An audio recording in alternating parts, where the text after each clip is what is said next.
Yes, ma'am, we can start now.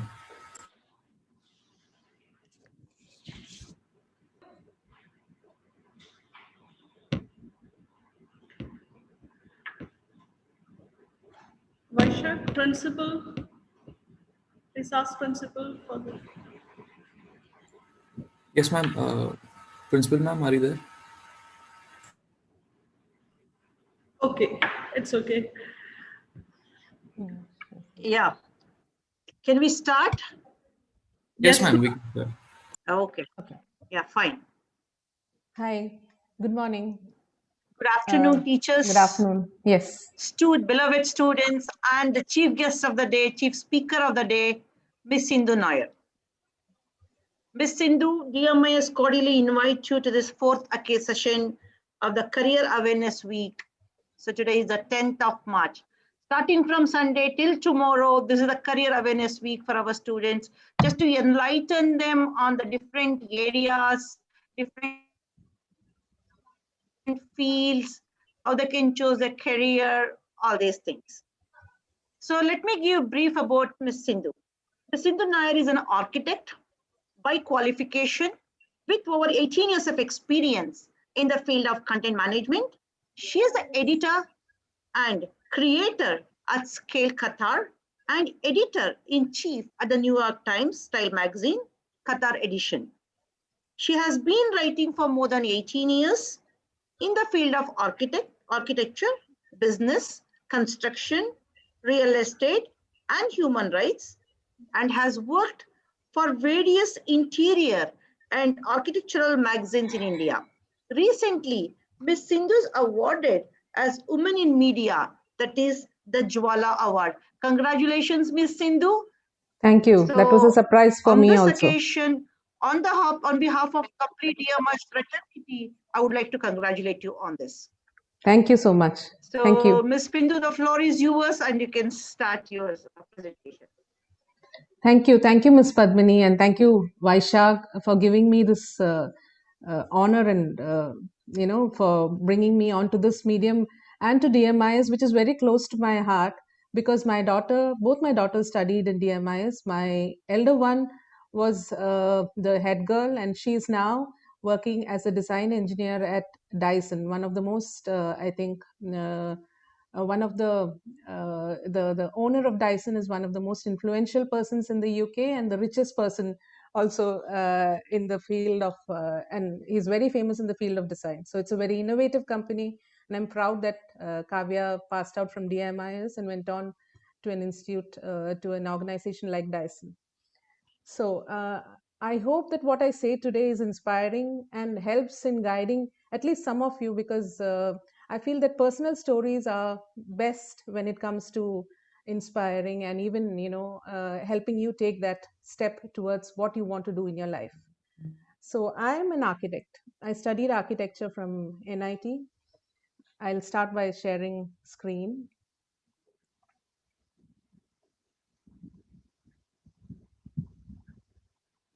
So this is my life journey of how an architect moved on to become a journalist and then combined all her skill sets to become an entrepreneur. I'll take you through my life journey, a little bit of it, so that I hope I inspire you to, go beyond your skill sets, to think beyond, out of the box, and to find out what is best for you. So I completed my architecture from NIT Calicut in 1992. And like all fresh graduates, I was so unsure of what I wanted to do in life. I was not at all sure about my career path. But then at that point of time, I got into a construction company in Cochin, and I continued working there for 5 years. I moved on from Cochin to Bombay, and then worked in Mumbai under an architect till 97. And then I'd had a break in my career. And that was when I wasn't sure of what I needed to do next in life. I took a break for 2 years and I felt I had moved away from the field of architecture. I was at crossroads. I didn't know where to begin. I felt I was way behind in architecture, and I wasn't entirely confident in pursuing architecture after that. And that was when I started designing on my own. I did interior projects, and that was also a very accelerating time for me to do what you have worked on, what you've studied, and to see that materialize in front of my eyes was a very exhilarating experience. It gave me the confidence that I wanted. But it was at this point of time that I was asked to write about certain interior projects in and around Mumbai. And that was when I realized the power of the pen to, to write about architects like Raja Edri.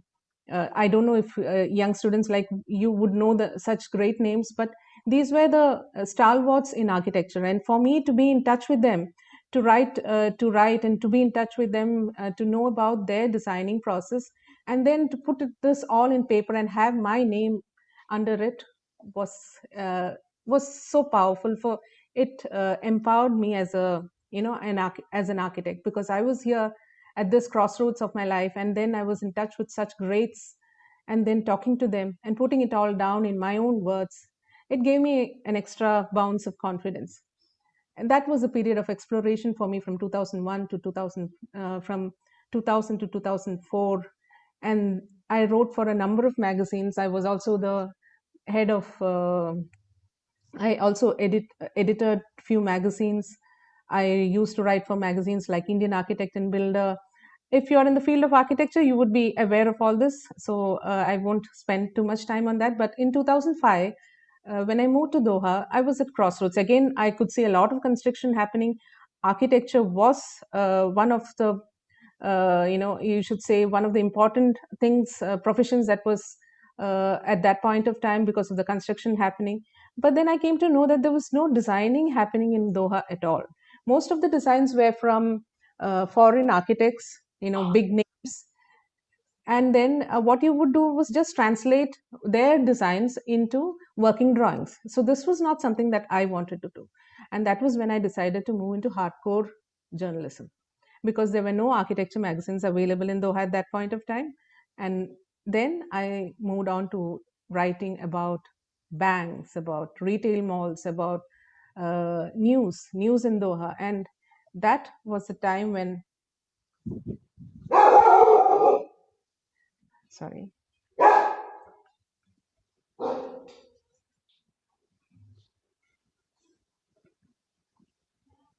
There is one slide missing.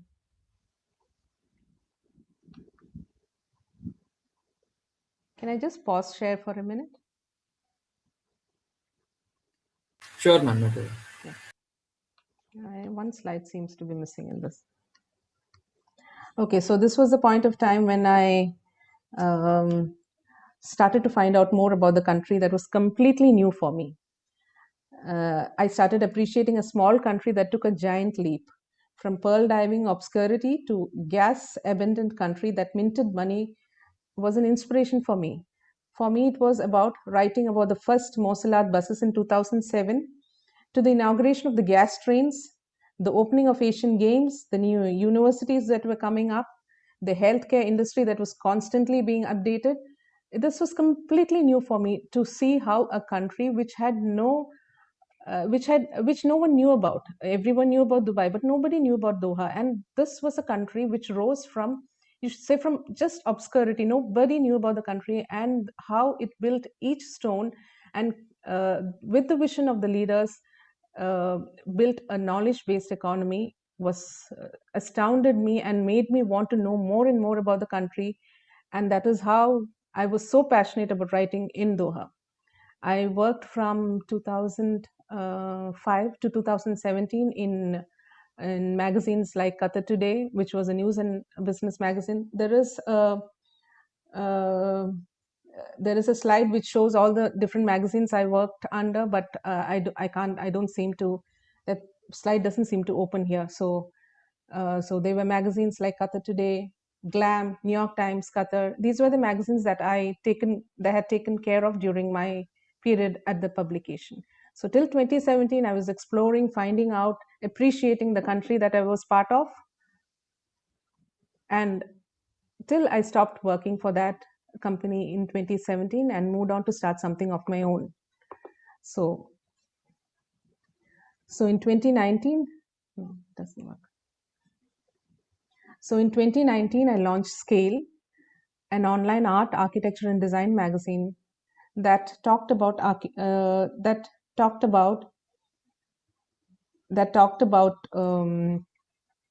architecture from around the world, that talked about buildings that are built sustainably, and all this with a special focus in Qatar, because Qatar does not have any architecture or interior magazines. I'm sure all of you have your mobile phones near you. If you do, please, right after this talk, please go to the website of Scale and see the way the design can inspire you. This particular picture is the last work of M.F. Hussain, an artist from India who was given asylum in Qatar by the leadership. And this is the work that none in the world has seen except for us in Qatar.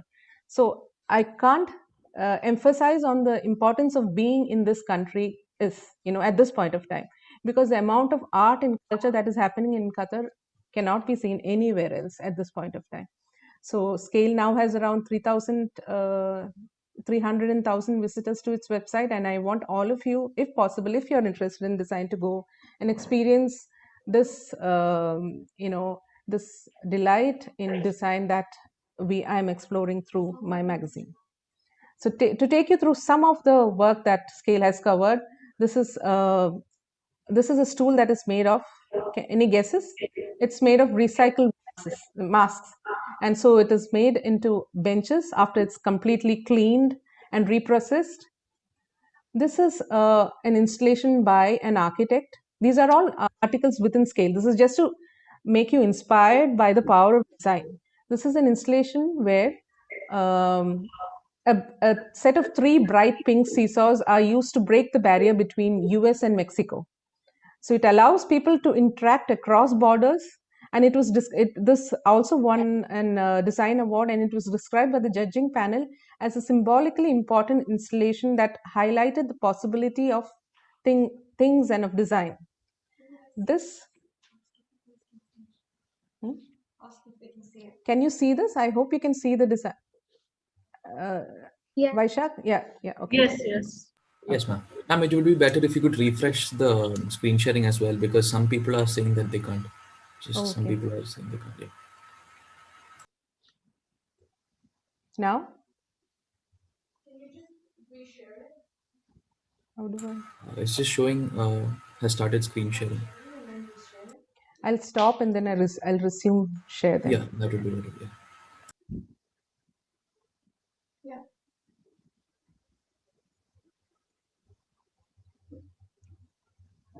Is it good? Yeah, we can see it. Okay.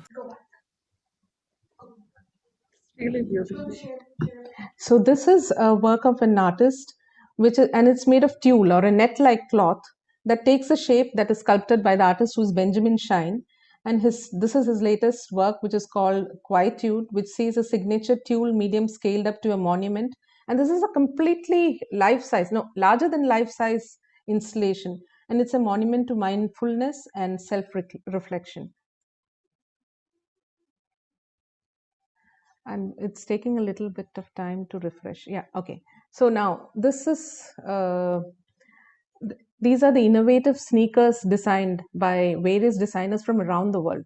The one in the center, the one on the top, that's a shoes. That's a sneaker made of dog hair. Can you even imagine that? So the entire shoes is recyclable. It's biodegradable. It can, you can use it and you can throw it, and it makes no impact on the environment, not a bit. The 2 shoes on the either side of the screen, one talks about the shoes that can be used for purposes other than walking. So the one on my left shows a shoe that can store matches. I don't know why you need to do that, but then yes, that's it. Just shows a possibility of purposes other than walking. And the one on my right is a shoe with which has a charging port.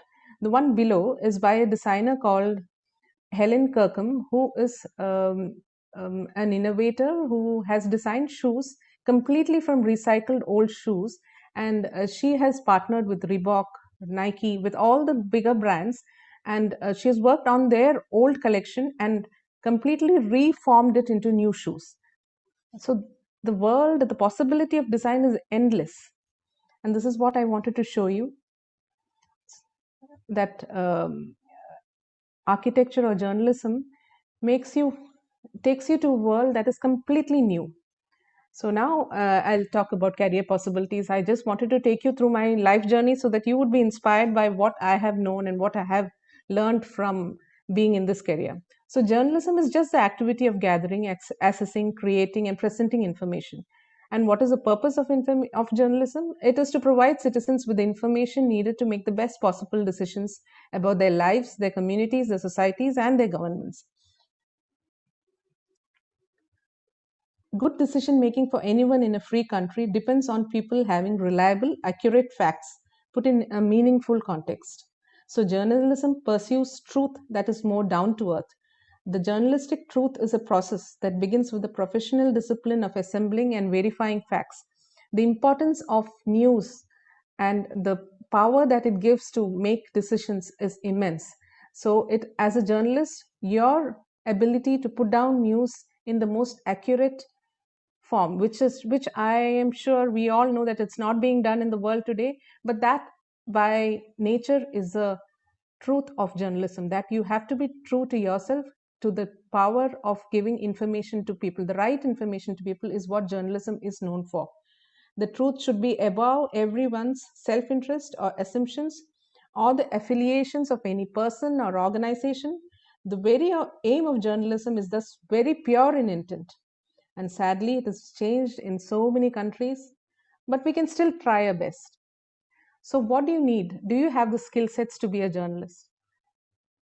A journalist has to have a mindset. He or she should have a basic news sense, should know that what is important for news. The person, he or she should be objective in nature. She needs to have a clarity of mind. He or she needs to know what works for the particular brand that she is working for or writing a story for. But most importantly, she or he needs to be curious, always curious to know more. And that sense of curiousness to know more has led me to to what I've been doing all these years. And of course, a journalist needs to have language skills. He needs to be very proficient in the language. He needs to be energetic, passionate, creative, alert, because in this world of news making, you have to act instantly, and they have to be very accurate in the way they present their news. So if from all these, but in my eyes, the two most important things that you need to be a journalist is to be curious. If you have in you to find out more about anything that you read, and if you have really good language skills, if you can speak and write well in English or in the language that that you would be working in, I think that's the basic skills that are needed for a journalist. So there are different kinds of journalism now. There is investigative journalism, research journalism, online journalism, broadcast journalism, opinion journalism, sports journalism, trade or PR writing, entertainment journalism. All of these basically feed daily newspapers, magazines, periodicals, and also research papers. But now online forums and magazines are equally popular, and that is another major form of journalism, which is social media journalism, which is somewhat based on marketing strategies. Investigative journalists conduct in-depth research and use various tactics to collect information. After collecting and evaluating evidence, investigative journalists write comprehensive reports to expose the subject and provide evidence to support their conclusions. Online journalism has also become quite popular these days with digital newspapers, blogs, or social media. Online journalists create and deliver content that aligns with the traditional journalism. So it is almost similar in content. But what is different is that it is very fast. It doesn't have to wait for the periodicity of the magazine or the newspaper that it follows. It can be it has to report immediately. It can objectively report the facts of a situation or event at that moment. Online journalism allows reporters to quickly deliver information to audiences through online media without delays for print layout, processing, delivery, or broadcast time slots. I'm sure broadcast journalism would be of interest to many of you. There are so many online forums these days. Broadcast journalism includes branches like radio, television, and even YouTube now. Branches of broadcast journalism include sports, whether you can go into sports, weather, traffic, news, and entertainment. Trade journalism details moments and developments in business of a particular trade, and it impacts people involved in that field. Sports journalism, as you would all know, is gaining importance now in Qatar as well because of the games that are coming up. PR for advertising firms is might not interest many because it talks about the a company or a product that it wants to promote.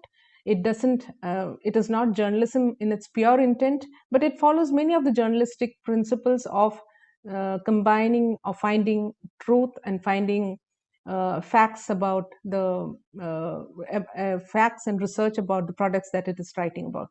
I'm sure entertainment journalism is of interest to many people here because it talks about popular figures, trends. It reports on entertainment business, including celebrities, movies, television, books, and events. And so, for a career in journalism, these are the steps that that are currently needed. For a bachelor's degree in journalism, the minimum eligibility is 10+2 certificate. For postgraduate courses, a graduate degree in journalism is required. So these are the best colleges that I have heard of and I have known of. National Institute of Media Studies, Indian Institute of Mass Communication, India, Indian Institute of Journalism and Mass Media, Bangalore, Madras Christian College, Symbiosis, Pune, AKG Mass Communication Research Center, and world #1 universities, institutes in around the world is Northwestern College, Evanston, University of South California, and about Northwestern College, there is a branch of Northwestern in Qatar, which has the same facilities that a Northwestern in Evanston would have. With it has the course followed is entirely the same, but of course experiences would differ because of the countries that they are being practiced in, they are being given in. So these are the basic degrees available for journalism in India. BA with journalism 3 years, bachelor's in journalism and mass communication, which talks about the entire form of communication through broadcast, mass media, script writing, convergent journalism, which talks about online journalism, which mixes the new age journalism as well. Communication studies, mass communication and journalism, advertising. These are the different degrees available in India. Admissions to all these journalism courses offered differs from college to college, and it's mostly merit-based or entrance-based depending on the policy of each individual colleges. I've checked up, and they all have different admission process for each of the college, and mostly they have a entrance exam to each of these colleges, and it depends on the college to college. Now, moving on to architecture. How can I forget architecture? Because it was through architecture that I found my passion for writing. And it is still architecture that moves me, that gives me the passion to investigate, really. And this famous quote by Louis Kahn, who is one of the world's most famous architects, he says that the sun does not realize how wonderful it is until after a room is made. So the power of places, the power of cities, the power of buildings can never be, forgotten or thought about, because if you're one of those people who feels a particular happiness when you enter the Museum of Islamic Arts, or if you are in Souk Waqif and you feel that you feel particularly happy being in the Souk Waqif with its small alleys and the way the old architecture brings alive the merchants around. If you like those sounds of business happening in Souk Waqif, and if you like painted masterpieces, if you've marveled at the complexity of a historic museum, or you simply read by sunlight beaming through a window, and you know that there's something magical in that room, and it is about the beautifully designed spaces, then you have a love for architecture. I'm sure that is in there in each one of you, because architecture is like a painted masterpiece. It's an art that has the ability to delight, inspire, and transform. Anyone who has marveled at the complexity of a historic church knows that there's something magical about beautifully designed spaces. If you love all this and if you have sketching skills, then architecture could be the direction you could take. So what does it take to be an architect? Of course, you all know that you need designing skills, knowledge of building, of construction, mathematical skills specifically is needed.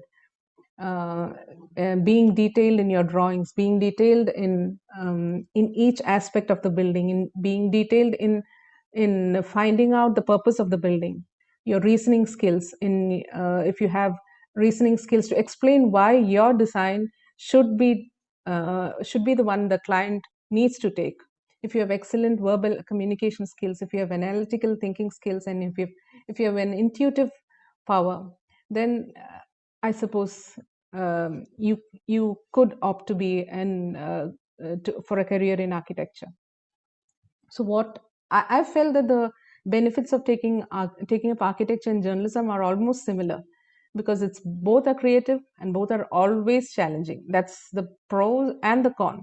Because if you're creative, then you would always be working. There's no time limit at all. You will always be in the company of passionate, creative, like-minded people, and it'll be a fast-paced career. There's no off days at all if you're in journalism. You're continuously working. Your mind is continuously processing news, and if you're an architect, you're continuously looking at things that inspire you, and there'll be a greater appreciation of what is happening around you and for the cities that you live. When you travel next, if you have an affinity for architecture and even for journalism, your aptitude to know more, the quest for knowledge will always keep you finding out more and more about the city that you have visited, and even about the cities that you're part of now. Like, you would want to know why Doha has a Corniche on one side, and there's no buildings that ever destroy the beauty of the Corniche. So you would keep wanting to know more and more about the buildings around you, the cities that you're part of, and the fact that you're making an impact to society as a journalist or even as an architecture, that is profound, really. So these are the benefits of architecture, but then the negative part is that you will not be minting huge amount of money. There's never an off day or a time when you can stop thinking of news, or you can cut off from what is happening around you. You're constantly aware. Your brain is constantly functioning. I think that's a positive. It's also a negative, because it gives you very little time for maybe family. But then, yeah, it depends on what you love, of course. And so, to apply for architecture courses in India, there are two main methods. One is the National Aptitude Test in Architecture.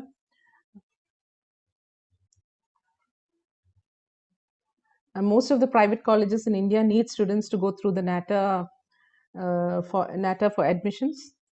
Some colleges in South India do accept students with board marks, with funds that they accept for the college through general criteria. For the government architecture colleges, you have to apply by taking the JEE main paper 2 for BArch and B planning, and that is for IITs, for NITs, and I've heard that for IIT you need to take one more exam, as which they have changed. I'm not so sure about, because the criteria keeps changing every year. But these are the two main aptitude tests that you take for architecture courses in India. And for other countries, it differs from college to college. They mostly require you to submit a portfolio of your work, to give a detailed personal statement of yourself, and then there'll be an interview at universities. All this is after your marks are being submitted. Are there any questions, any doubts? Am I missing out something? How is it going, Vaishak? I haven't looked at the chat screen. Yes, ma'am. It's going great. We haven't received any doubts so far, and we'll have a question answer session at the end of the Okay. session. Okay. So finally, what I have to say is that you have to love what you're doing, to, you know, and that is only way that you will never ever work for a day. So if you love your job, you never work. It is what you enjoy doing that you will be doing every day. And I hope you find what you love, what your passion is, and then you can continue celebrating life as you love it. That's it. Thank you. Questions? Any doubts? Because I have not taken the traditional way of going into architecture and practicing architecture. I've taken a non-traditional way, and I feel that each student should find their own path of finding their own passion. And if you follow it, what this COVID and this states of lockdown has taught us is that you have to take life each day as it comes. You have to love what you're doing, and I think that is foremost in your career, that you should practice something that you love from your heart, that you enjoy doing.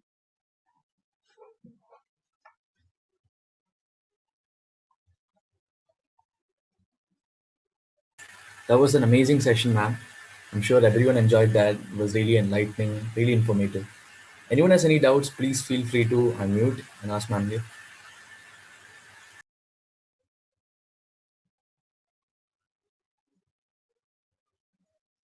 All right, I'm receiving some doubt, ma'am. Okay, sure. So, ma'am, what makes architectural course different from other branches in engineering? Can you give us some subjects that you found in architecture interesting? Environmental sustainability. These are the new ways that architecture is turning to, because yeah, of course, we are all aware of the reason why we should live sustainably, and so construction is also taking on the role of sustainability.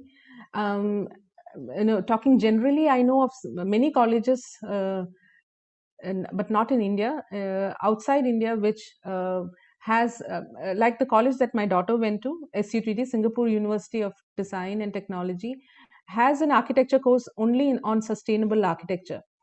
It's a branch of architecture is being given the focus. So usually what we have is you take a generic course on BArch and then decide what your speciality is, and then move on to sustainable architecture, or even planning. So planning of cities is one big factor of architecture. You could work with, so if you want a steady income, and if you don't want to fall into this trap of working all the time and being hounded by deadlines, then you could work with even governments where planning is a major factor of major factor of what you're doing. So you could study planning, master planning of cities. Then there's also one arm of architecture which looks into product design, which is also a good good branch of architecture, which looks only at products. So it could be from a scale, from a products like stools, furniture, to even a pen. Those are all part of product design, which comes under architecture. But all this are after you finish your bachelor course in architecture. If you're inspired by interiors, how to spruce up your home, to sprucing up or even designing for restaurants, interior designing is part of architecture that really interests many. it interested me as well when I started off with architecture. So that's also one aspect of architecture that mostly everybody likes to pursue. Thank you, ma'am. That was really Are there informative. any students who are really good in sketching, drawing, who are thinking of taking up architecture? I would really like to know.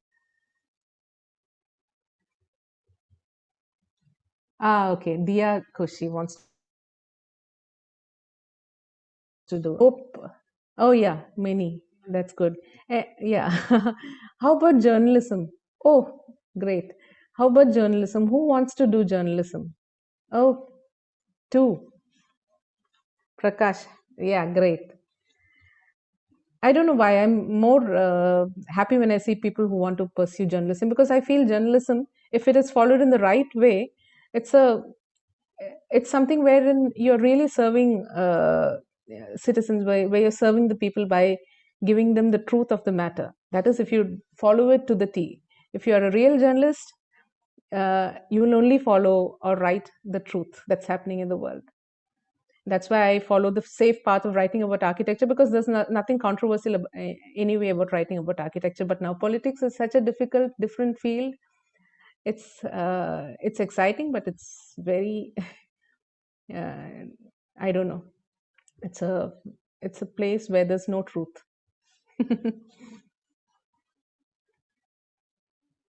So, Ma'am, there is Vaishak, another what about you? question What is from your student. way? Okay. Ma'am, there is another question from the student side.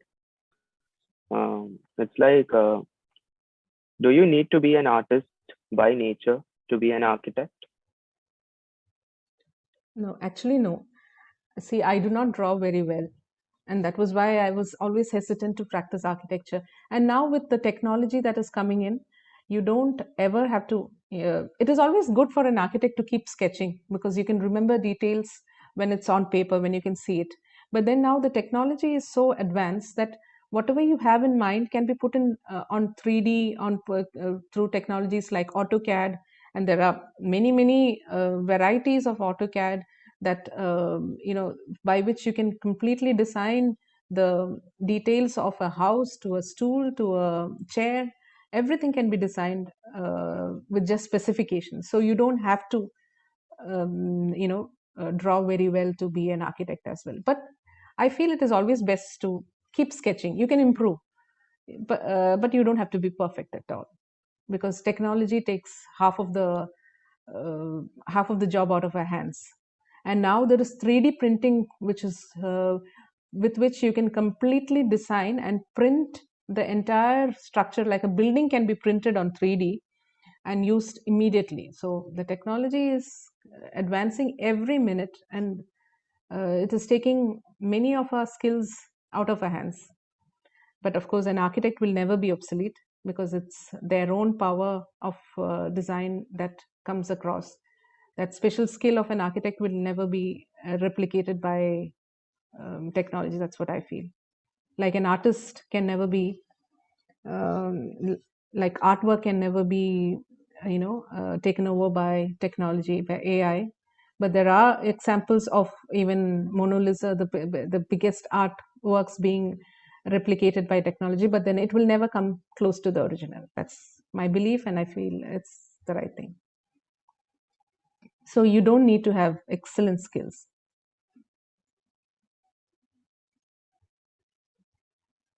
How about the head boy? What is his, which direction are you going to take, Vaishak?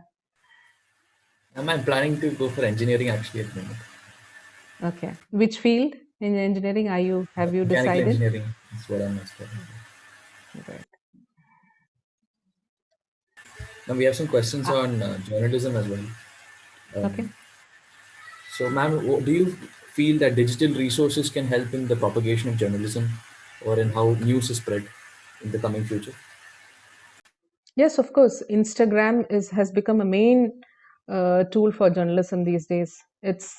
Um, it's all about pictures. It's all about how you put your face out there, how you put information out there, and how best you can do it. while I believe in the power of social media, I also feel that it has to be, the content is always the king. I also feel that content is the king, and it is not just putting everything on social media that makes a content good. There has to be quality to the content. That is most important. Did I get the question correct? Can you repeat the question again, Risha? Yeah, so how does digital resources propagate the spread of news, or how does it help in effective journalism? Effective journalism is firstly good content. The spread of journalism can be helped through these mediums of social media like Instagram, YouTube, Facebook. But then the baseline for every journalism is good content. And I think that will, even though the power of social media is immense, I feel there will be a time when people realize that there is good and bad content that is being shared across it, and just by the power of sharing, a news piece gets more importance. I hope that I really don't believe in that, in the phase that we are going through, when just by sharing a news gains more importance, even if there is no content to it. That is what is happening around the world now, if you see. But then, of course, the power of social media cannot be discounted. It's huge, and we have to go with the times. We have to bring in all these mediums and bring it together to bring out effective content, good content. I hope I have answered that as well as I could. Yes, ma'am. Yeah. Now, many people are asking. Many people have had the experience of civil engineers designing buildings. So, in your opinion, ma'am, do you feel that there is a difference in how civil engineers do the job and how architects do the job in designing buildings? Isn't it evident? Isn't it evident in the buildings that we see around? Just look at the Museum of Islamic Architecture. Just imagine if an engineer had built it. I can't imagine. I just can't think of it. It's architects like I.M. Pai who built the Museum of Islamic Art. It's a basic geometrical figure, but the way it has been cut and the way the shadows and the alignment has been based, that's where the architecture of it shines. If you look at it in the morning when the sun shines down, it gives a complete different picture. And when you look at it at the night, the shadows cast a complete different picture. All those are qualities that an engineer can never ever think of. Of course, he will look at the materials, he will look at the structural strength.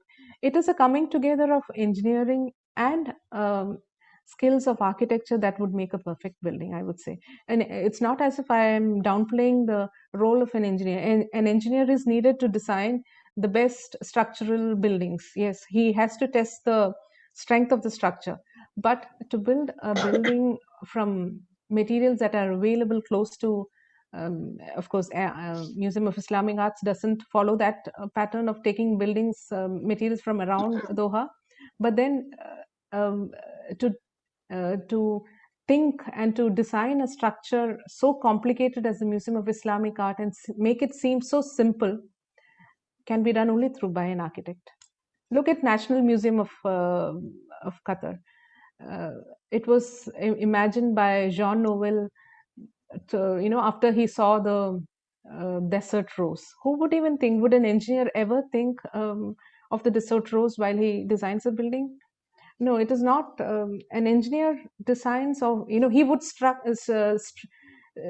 find out the strength of the structure, the petals, or the trusses of the National Museum, but he would never ever be able to design the National Museum of Qatar as it is now. I think there are specific skills for each profession, and we need all of them to work in tandem to make a perfect structure. So we can't discount any one of them. Every one of these engineering skills has to come together to bring a perfect building to shape. Ms. Sindhu, I have a question. Yes. See, Vaishak asked about the civil engineer. Yeah, I do agree with what you're talking regarding the civil engineer. Yeah. If I talk about an architectural engineering, so do they contain all these qualities, or maybe it goes with the architectural engineering and experience? See, there are two. Actually, what I studied was BTech architecture. So it's a bringing together of architecture and engineering. And engineering, correct. Yes, See, but in, there are no courses, such courses in India as such, as of now. It was no, there ma'am. in. It's a 5 year course in Bangalore. It's a 5 year course, like other engineering is a 4 years, whereas architectural engineering is 5 years. So that is architecture itself. That the final degree that is given is BTech, B.Arch engineering, I suppose. Correct. Yeah. Exactly. So yeah, I think that course would have all the qualities that would include all the qualities that an engineering course would need, because an architect can always study and learn the structural part of a building and inculcate it into his designs. He can do that. So yes, I think the architectural engineering course would be would be equally sufficient for an architect to practice. What I did was BTech architecture. It was a 4 year course which has now not being practiced in NIT Calicut. That was initially there only for 5 years, but the 5 year course of architectural engineering is completely a valid course, and it is now being practiced, being given out in US also, outside Yes. India too. In India, there are very few. There was only our college, I think 25 years back, but now they have stopped it and they've gone back to architecture. It's And just apart from that, the entrance examinations for these, especially for the architectural engineering, is different from other examinations. yes, as I had mentioned, there's a complete different. There is for the private colleges, there's a different entrance exam which I had noted in my slide. I think it is called NATA, the National Aptitude Test in Architecture. Okay. That's a entrance exam you need to write for if you are going to follow if you're going to follow a course in architecture. That is for the private colleges, while for NITs and for government architecture colleges, you have to write the JEE main paper 2. So that's not the engineering course, but the main paper 2 that is to be written for the government colleges in India. While there are some colleges which don't need any of these exams and they go with just your +2 scores. I think in South India there are some colleges which don't need a NATA, but in general, in rule, these are the two courses that you need to. These are the two exams that you need to, pass to get into architecture courses. Ma'am, I've received another question actually. Yeah. So some students are wondering if you can elaborate on the various courses similar to architecture and design. Architecture and design. So in BSc courses, there is other than architecture, there is product design, which is being followed only in IITs and National Institute, a few colleges in India. While abroad, product design as a professional bachelor's course is available in many of the colleges abroad. In India, there are very few courses. I didn't find any when I was looking for my daughter.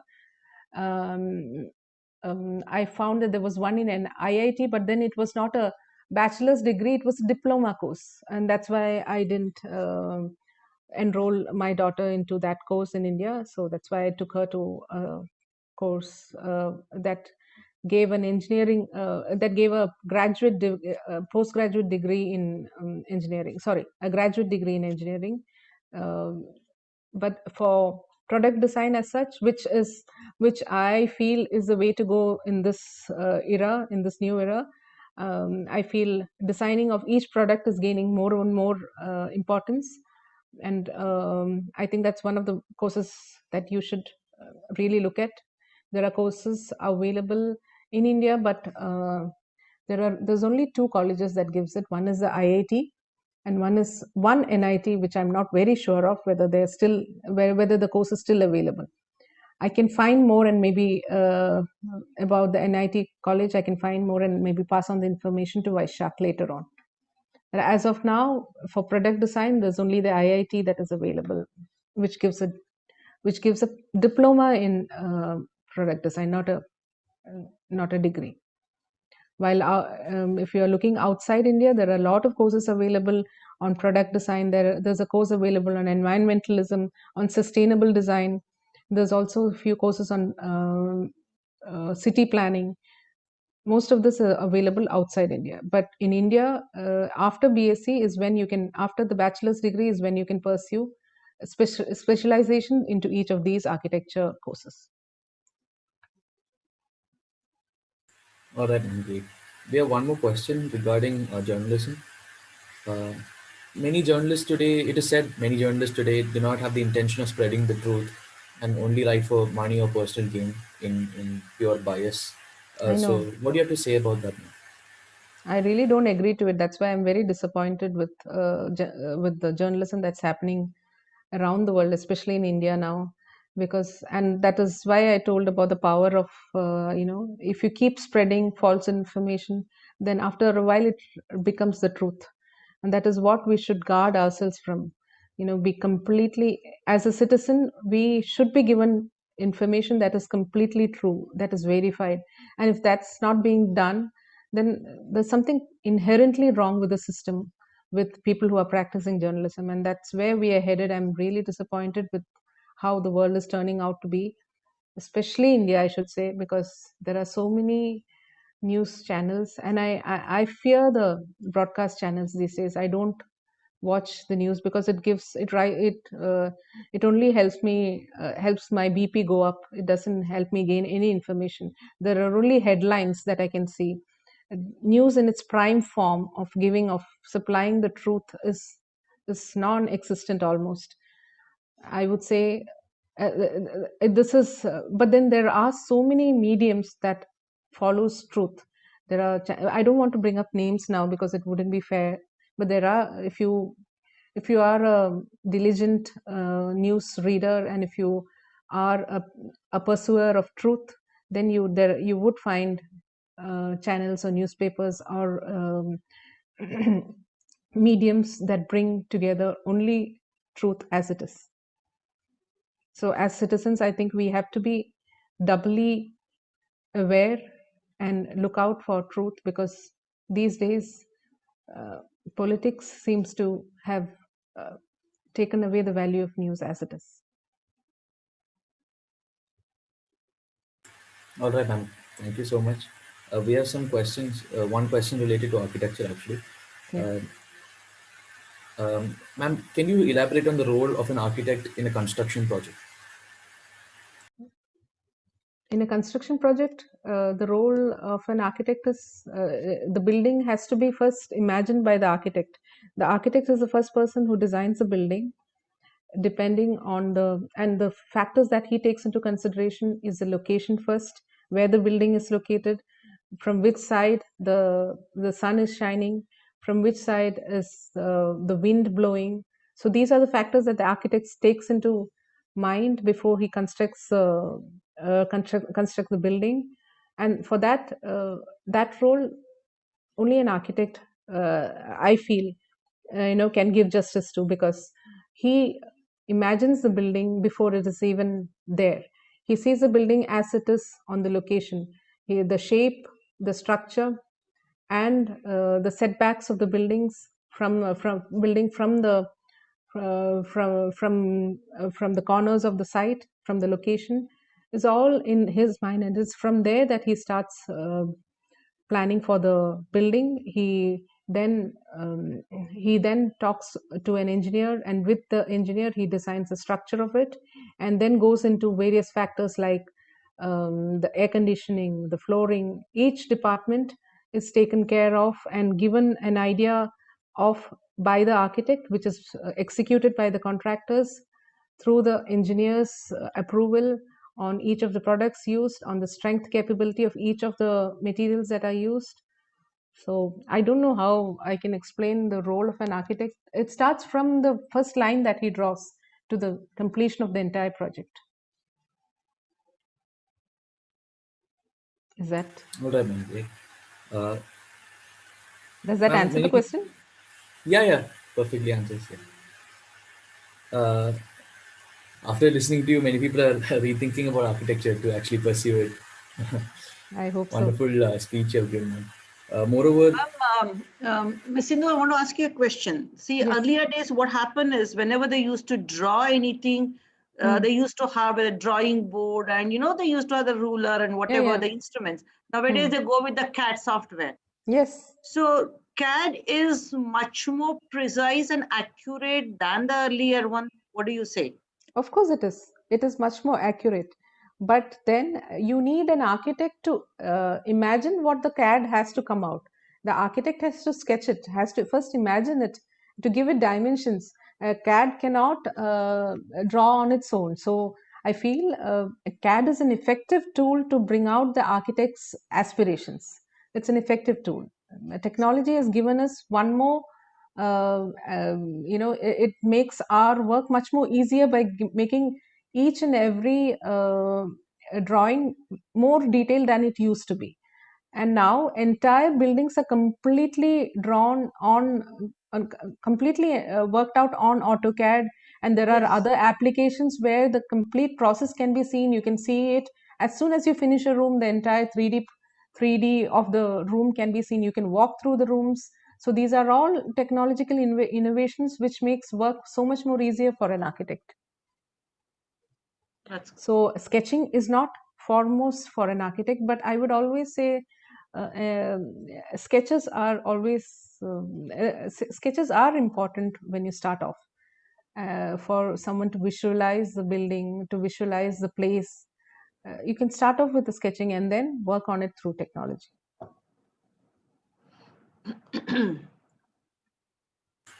all right, ma'am. Thank you so much. Our time is almost up. We'll be ending at 1 p.m. Okay. Uh, Okay. So if you have any final message, yeah. yeah, final word is I want all of you to take out your mobile phones, go to Instagram and follow Scale. I know it sounds very marketing based, but it is only to give you an insight into the world of design. If you're interested in design, please go to the Instagram page of Scale. It's called Scale_Qatar. yeah. Please go follow it, and I'm hoping anybody who's interested in design would be following. I hope to see more followers for Scale because it's a lot of hard work. It's just one person doing, curating work from around the world about projects that's happening from around the world. I brought you just 3-4. There are 500 articles in the 2 years that I've started Scale that is there on design, architecture, and art from around the world on Scale. My intention is just to make you aware of it. I hope. Having inspired you with architecture, I also hope that Scale inspires you because it's my own baby, my third baby, and I Okay, wish that's good. I wish you would also be inspired by it. Miss Ursula? Yes, ma'am. Yeah, you can go ahead. Yes. Good afternoon, everyone. Good afternoon. Afternoon. Good afternoon, Ms. Sindhu. It was afternoon. really, really very interesting and lot of new avenues, opportunities, ceaseless avenues you have opened for us. Thank you so much. Your presence, we feel so honored to have your presence, not only as a successful architect, but also an ex-parent of DMIS. We feel really honored for this. And many of the teachers who are there in sharing the screen and otherwise also, they have taught Kavya, including me in grade 9 and 10, and also the younger one. So happy to know that they are doing well, and we wish them also a lot of success ahead. And the areas that you have covered, the information that you have shared, so much new. So what I feel is that as we go today onwards, when we travel, whatever designs we see, whatever architecture we see, it will have an additional touch of information that you have given. So much takeaway points you have shared with us, and so much inspirations we all are having. Ma'am, so thank you so much for being with us and sharing so much detailed, lot of hard work also there, a wonderful presentation. We feel highly honored to have your presence, and on behalf of our principal, entire staff, entire management and students, I extend deep gratitude to you, ma'am. Thank you so much. Thank you, and Vaishak, thank you. Thank you. I loved the session. I'm so happy that people have started asking me questions. I'm really Yes. honored to be here, and thank you, Vaishak, principal, and madam. Thank you so much. Thank you. Thank Thank you, you, Miss. ma'am. Thank you So so much, madam. much. Thank you so Ma'am, much. before we finally conclude, Hafiz would like to say something regarding tomorrow's program as well. Sure. Yeah. So to everyone, tomorrow is the final session of our Career Awareness Week. So tomorrow we'll have two speakers talking about research field. We'll have Mr. Rajendran, who will be talking about various prospects in the world of space research, while Dr. Mukta will talk to us about the prospects of marine fishery. So do join. It will be very interesting, like the 4 sessions. And thank you, Sindhu ma'am. It was a wonderful presentation. Thank you, Have a Hafiz. nice day ahead, everyone.